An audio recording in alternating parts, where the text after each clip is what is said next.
चार धाम यात्रा से आ रही बड़ी खबर के साथ, जहां चार धाम यात्रा 2026 को लेकर सबसे बड़ा फैसला हुआ है। बद्रीनाथ केदारनाथ में मोबाइल फोन और कैमरे पर पूरी तरह से पाबंदी लगा दी गई है। चार धाम यात्रा को सुचारू और सुरक्षित बनाने के लिए उत्तराखंड सरकार और बद्रीनाथ केदारनाथ मंदिर समिति की तरफ से परिसर में मोबाइल और कैमरे के उपयोग पर कड़ा प्रतिबंध लगा दिया गया है। बद्रीनाथ धाम में सिंहदौर से आगे मोबाइल ले जाना पूरी तरह से बैन होगा, जबकि केदारनाथ धाम में मंदिर के 30 मीटर के दायरे में मोबाइल फोन कैमरा बैन रहेगा। साथ ही रील या वीडियो बनाने पर सख्त कार्रवाई की जाएगी। फोन और कैमरा रखने के लिए मंदिर समिति व्यवस्था करेगी। मंदिर समिति का कहना है कि वीडियो और रील बनाने से भीड़ बढ़ती है और अव्यवस्थाएं होती हैं, इसलिए यह कदम जरूरी था। ऋषिकेश में गढ़वाल कमिश्नर की अध्यक्षता में यह पहली तैयारियों की बैठक हुई, जिसमें अधिकारियों ने इस फैसले को लागू करने और यात्रा प्रबंधन को मजबूत बनाने की बात कही है।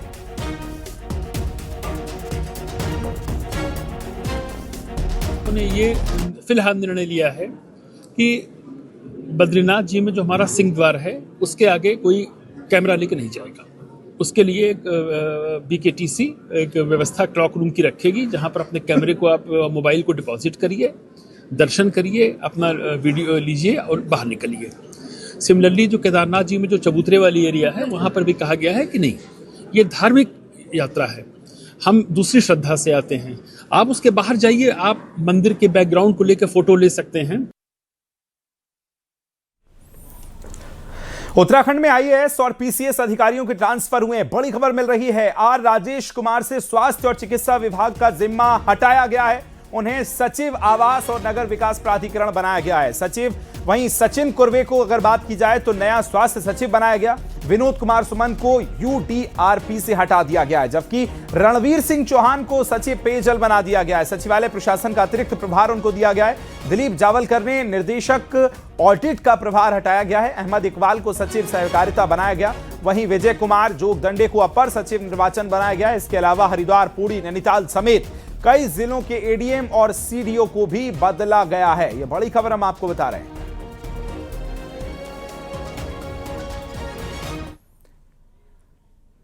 और इसी बीच एक और बड़ी खबर मिल रही है, जहां देहरादून से खबर है। उपराष्ट्रपति CP राधाकृष्णन का देहरादून का दौरा है, वो पहुंचे हैं। देहरादून के जॉलीग्रांट एयरपोर्ट पर CM पुष्कर सिंह धामी और राज्यपाल गुरमीत सिंह ने उपराष्ट्रपति का स्वागत किया है। उपराष्ट्रपति एक निजी कार्यक्रम में शामिल होने के लिए पहुंचे हैं। तस्वीरें हम आपको दिखा रहे हैं। मुख्यमंत्री पुष्कर सिंह धामी और साथ ही राज्यपाल ने उनका स्वागत एयरपोर्ट पर किया है।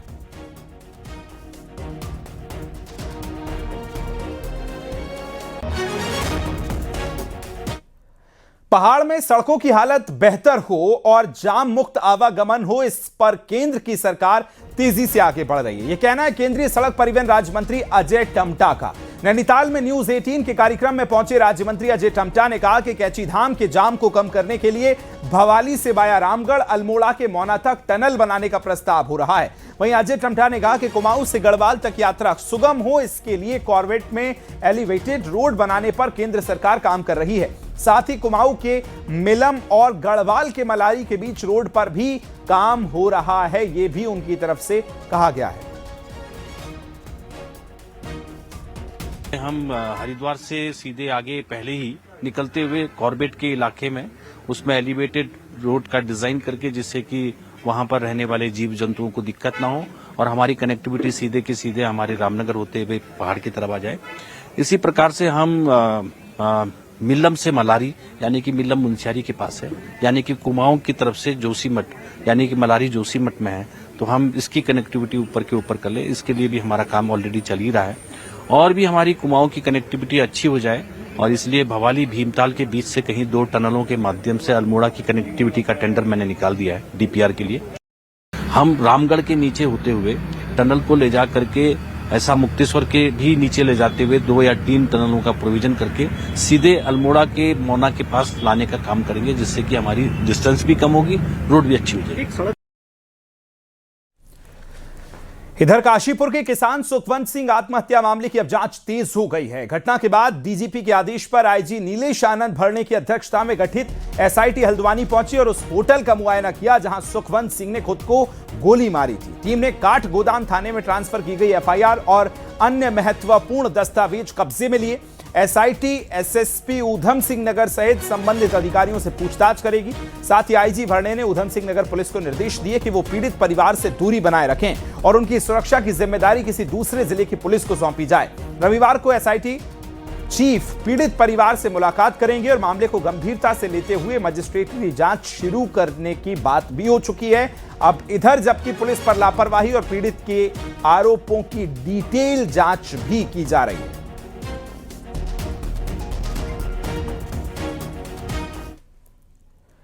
उत्तरकाशी भ्रमण पर पहुंचे कृषि मंत्री गणेश जोशी का कांग्रेस कार्यकर्ताओं ने काले झंडे दिखाकर विरोध किया।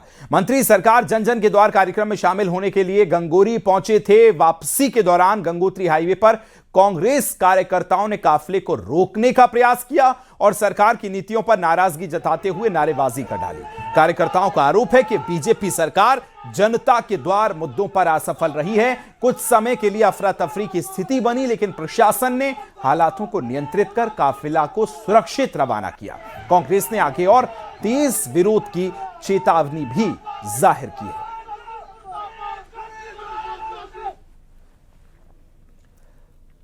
बीजेपी प्रदेश अध्यक्ष महेंद्र भट्ट के गैर हिंदुओं पर दिए गए बयान ने उत्तराखंड की सियासत में एक नई बहस छेड़ दी है। कांग्रेस जहां इसे राजनीतिक मुद्दा बता रही है, तो वहीं मुस्लिम सेवा संगठन का कहना है कि यह बयान सांप्रदायिक सौहार्द बिगाड़ने वाला है। इस रिपोर्ट में आपको दिखाते हैं।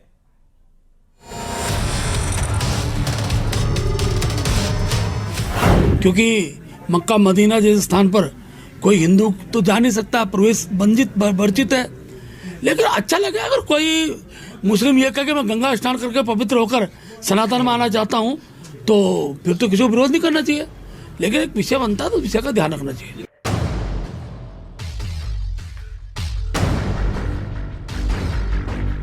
महेंद्र भट्ट के इस बयान पर कांग्रेस ने तीखी प्रतिक्रिया देते हुए कहा है कि वे समझ नहीं पा रहे कि आखिर उत्तराखंड में गैर हिंदुओं की गंगा घाट पर एंट्री बैन के पोस्टर क्यों लगाए जा रहे हैं। कांग्रेस प्रदेश अध्यक्ष गणेश गोदियाल का आरोप है कि एक तरफ पार्टी नेता उदारता की बात कर रहे हैं, जबकि सरकार कुछ और ही कर रही है। उनका कहना है कि सनातन धर्म अपनाने के लिए धार्मिक विधि विधान होते हैं और इस तरह की हल्की बयानबाजी सामाजिक सौहार्द को आहत करती है। जबकि मुस्लिम सेवा संगठन ने कहा कि ऐसे बयान समाज को बांटने वाले हैं। एक तरफ उनकी पार्टी जो सत्ता में है, सरकार बोर्ड लगा रही है कि इसमें दूसरे धर्म के लोगों का प्रवेश वर्जित है, और दूसरे वर्जित कह रहे हैं कि कोई भी आ जाए तो कोई बात नहीं है। धार्मिक मामलों में हस्तक्षेप करना बंद करें। ये उसका धार्मिक मान्यताओं का अतिक्रमण जो कर रहे हैं उसको जनता बिल्कुल नकार रही है। आप ऐसे लोगों का बंटवारा क्यों करना चाहते हैं कि आप धर्म बदल कर आइए? ये मक्के की और ये वाटिकन सिटी का ये लोग बार बार एग्जाम्पल देते हैं। वहाँ पर लोकतंत्र नहीं है, वहाँ पर राजशाही है। क्या हिंदुस्तान धीरे धीरे ऑटोक्रेसी की तरफ बढ़ रहा है? क्या हिटलर शाही की तरफ बढ़ रहा है? जिन जिन देशों में हिटलर शाही हुई है, जिन जिन देशों में अनार्की हुई है, आज हम देख लेते हैं ईरान किस हाल पे खड़ा हो गया।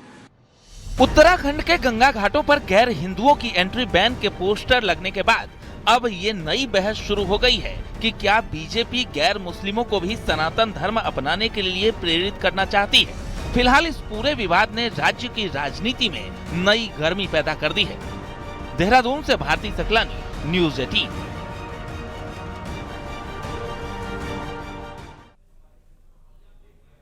रुद्रप्रयाग जिले के अगस्त्य मुनि में स्थानीय मैदान का गेट तोड़े जाने के बाद प्रशासन और पुलिस की कार्रवाई से विवाद बढ़ रहा है। पिछले दिनों सरकारी संपत्ति को नुकसान पहुंचाने के आरोप में पुलिस ने 12 लोगों पर मुकदमे दर्ज किए। इसके बाद से केदारनाथ हाईवे से सटे कई दुकानदारों को नोटिस जारी किया गया, जिससे तनाव और बढ़ गया। स्थानीय व्यापारियों और निवासियों ने तहसीलदार और एनएच अधिकारियों का सड़क पर घेराव कर कड़ी नाराजगी जाहिर की। व्यापारियों का आरोप है कि प्रशासन बदले की भावना से कार्रवाई कर रहा है, जबकि प्रशासन और एनएच के अधिकारी कहते हैं कि सभी कदम नियमों के तहत उठाए जा रहे हैं। वहीं सोशल मीडिया पर वीडियो वायरल हो रहे हैं। प्रशासन का कहना है कि मुनि महाराज की डोली पर कोई केस दर्ज नहीं किया गया, ये सिर्फ अफवाह है और भ्रामक तरीके से इसको फैलाया जा रहा है। एक र्यूमर फैलाया जा रहा है कि डोली के ऊपर मुकदमा किया गया, यह जो है एक दुष्प्रचार खाली है, यह सही नहीं है।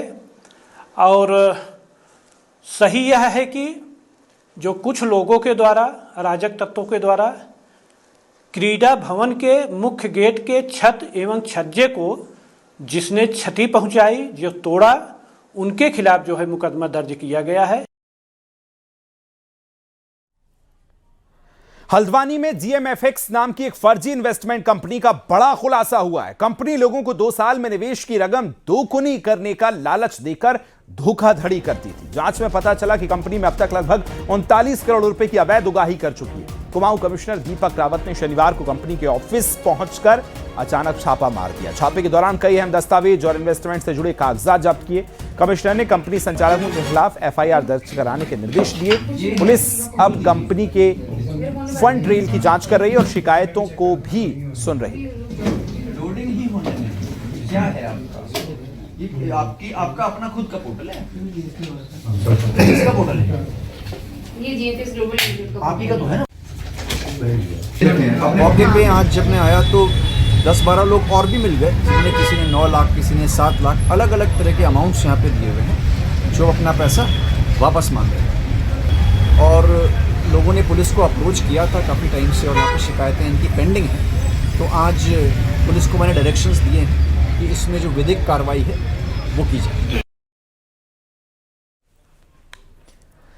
हरिद्वार के पिरान कलियर थाना क्षेत्र में पारिवारिक विवाद का एक मारपीट का वीडियो सोशल मीडिया पर तेजी से वायरल हो गया। वीडियो में मायके और ससुराल पक्ष के लोग आपस में भिड़ते, एक दूसरे से मारपीट करते नजर आ रहे हैं, जिससे क्षेत्र में सनसनी फैल गई और वायरल वीडियो पर पुलिस ने तुरंत संज्ञान लेते हुए मुकदमा दर्ज कर जांच शुरू कर दी।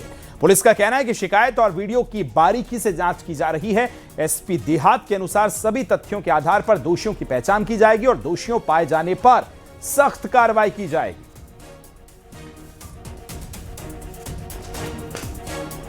पति पत्नी का झगड़ा था, लेकिन इस बात की पुष्टिकारक साक्ष्य हैं कि उस व्यक्ति को, जो पीड़ित व्यक्ति जिसकी तरफ से अभी तहरीर मिली है, उसको जबरन उठा करके कहीं दूसरी जगह ले जाया गया और उसके साथ मारपीट की गई। थाने के संज्ञान में ये चीज़ें आई तो उसमें मुकदमा दर्ज किया गया है। बाकी जो अभियुक्त हैं उनके खिलाफ लीगल कार्रवाई आगे अमल में लाई जा रही है। ऊधम सिंह नगर के काशीपुर में एक बार फिर द्रोणा सागर टीले के पास गुलदार वन विभाग के लगाए गए पिंजरे में कैद हो गया। सूचना मिलने पर मौके पर पहुंची वन विभाग की टीम ने उसे कब्जे में लेकर रेस्क्यू सेंटर ले गई, जहां उसका स्वास्थ्य परीक्षण कर जंगल में छोड़ दिया गया। काशीपुर में भी पहले भी गुलदार पिंजरे में कैद हुआ था। हेलो,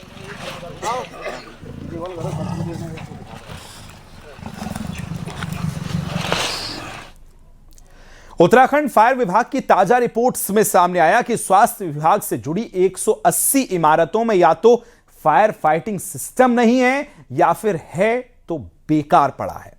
नर्सिंग होम हो या बड़े अस्पताल या फिर मेडिकल कॉलेजेस, कई नोटिस भेजने के बावजूद भी सिस्टम पर अपडेट नहीं हुए हैं। रिपोर्ट आपको दिखाते हैं।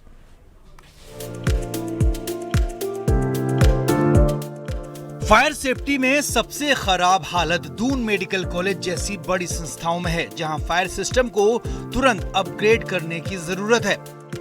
फायर विभाग का दावा है कि हर महीने फायर ऑडिट होता है और इसी दौरान 360 से ज्यादा जगहों की चेकिंग में 180 हेल्थ बिल्डिंग फेल हो गई।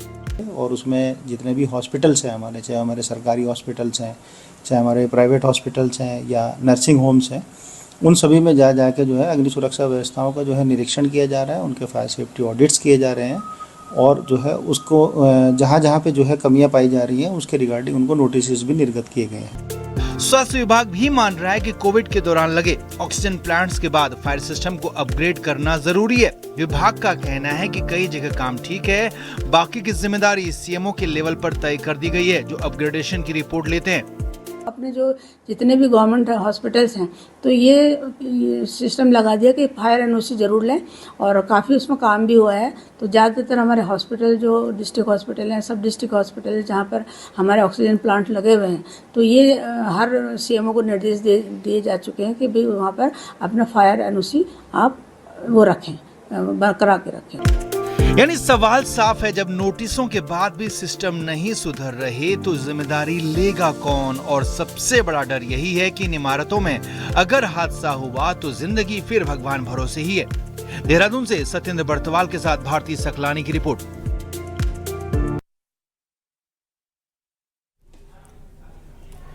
बागेश्वर में सरयू और गोमती नदी के पावन संगम पर माघ महीने में जनेऊ संस्कार की विशेष मान्यता है। बागनाथ मंदिर के पास संगम तट पर इन दिनों श्रद्धालुओं का जमावड़ा है। तड़के से लोग आस्था की डुबकी लगाने के साथ जनेऊ और बच्चों के मुंडन संस्कार करा रहे हैं। मंत्रोच्चारण और भक्ति संगीत से पूरा क्षेत्र भक्तिमय है। माघ मेले की शुरुआत मानी जा रही इस भीड़ को देखते हुए प्रशासन ने पुख्ता इंतजाम शुरू कर दिए।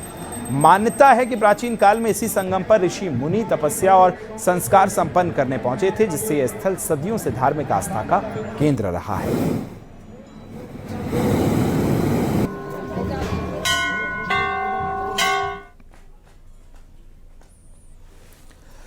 उत्तराखंड में इस बार बारिश और बर्फबारी नदारद दिखाई दे रही है, जिसके चलते तापमान औसत से ऊपर जा रहा है और सीधा जिसका असर खेती पर पड़ रहा है।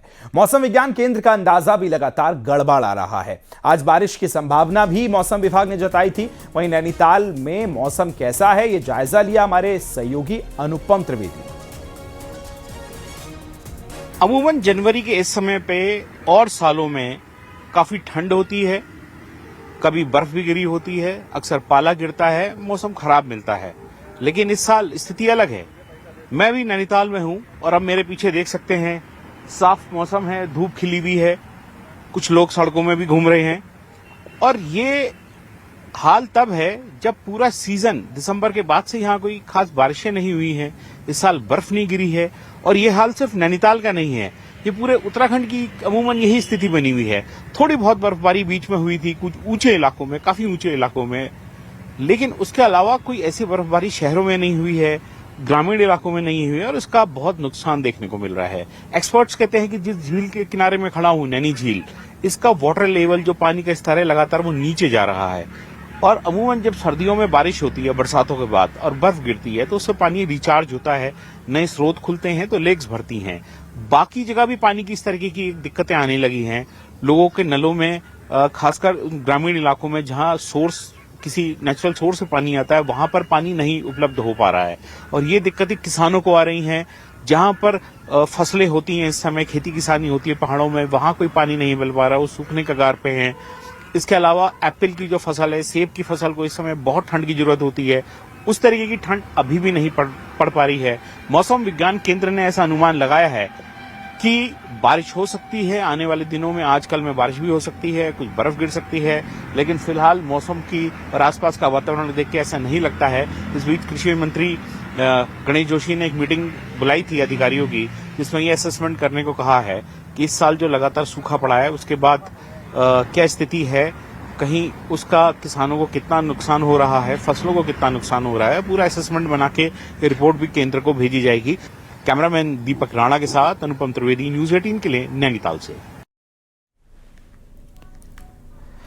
कुमाऊं के बाद जौनसार इलाके की बात अब करते हैं। जनवरी का आधा महीना गुजर चुका है, लेकिन चक्राता की ऊंची पहाड़ियों पर इस बार जानी पहचानी सफेदी अब तक नहीं दिखी है।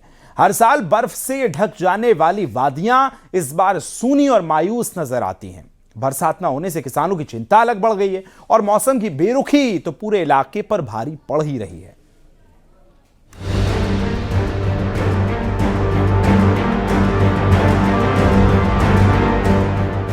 इस बार नवंबर दिसंबर की बर्फबारी तो टली ही, अब जनवरी का महीना भी खाली जा रहा है।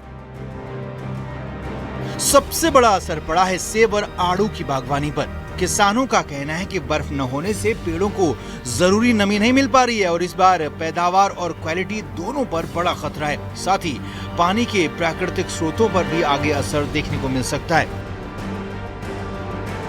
अगर बर्फ जो है इस समय नहीं पड़ा तो फिर अब तो पड़ेगा तो टिकेगा नहीं तो स्रोत जो है खुलेंगे नहीं।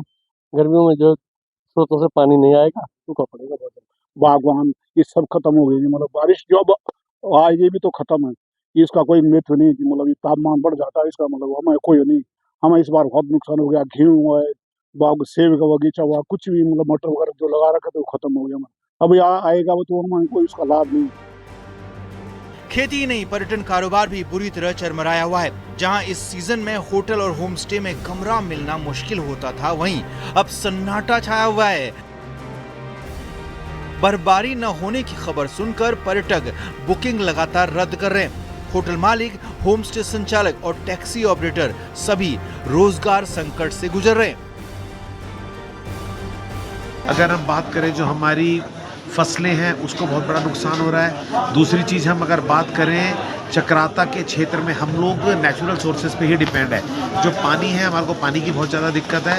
अगर बर्फबारी हमारे पहाड़ों पे होगी तभी हम लोग को पानी मिल पाता है। तीसरा अगर हम पर्यटन पे जाए तो पर्यटन को तो इस साल बहुत भारी नुकसान मिला है। अगर आने वाले 24 या 23 तारीख में बर्फ़ नहीं पड़ी तो और ये पूरा महीना ही बहुत ख़राब जाएगा होटल इंडस्ट्री के लिए। मेरे पास काफ़ी कॉल्स है तो गेस्ट का सबका यही बोलना है कि यार जब बर्फ़ पड़ेगी तब आप हमको अपडेट कीजिएगा, हम तभी आएंगे। अंटिल बर्फ़ नहीं पड़ती है तो कोई फ़ायदा नहीं आने का।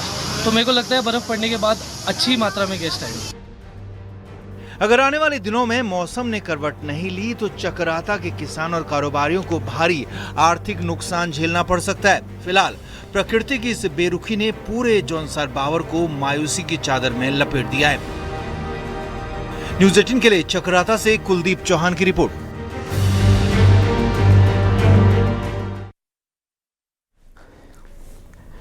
और चलिए अब नजर डालते हैं पहाड़ की टॉप 10 खबरों पर।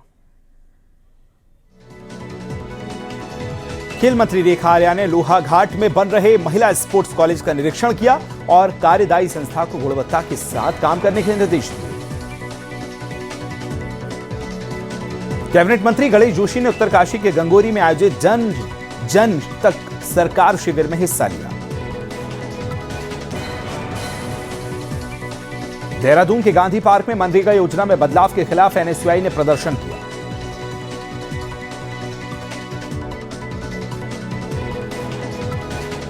उत्तराखंड परिवर्तन पार्टी की स्थापना के 17 साल पूरे हुए। पार्टी संस्थापक पीसी तिवारी का कहना है कि पार्टी जन संघर्षों के लिए लड़ती रहेगी।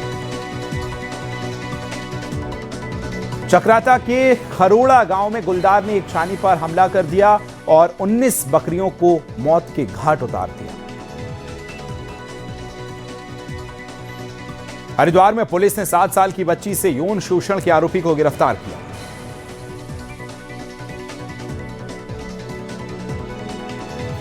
बागेश्वर उत्तरायणी मेले में उद्यान विभाग की प्रदर्शनी में अलग अलग कद और वजन की फल सब्जियां लोगों के लिए हैरानी की वजह बन रहे हैं।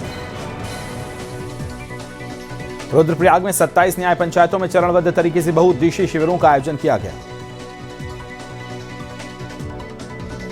हरिद्वार में परिवहन विभाग और ट्रैफिक पुलिस की ओर से सड़क सुरक्षा को लेकर वाहन जागरूकता रैली निकाली गई। चमोली में ऊंचाई वाले इलाकों में बर्फबारी हुई जिससे निचले इलाकों में ठंड बढ़ गई।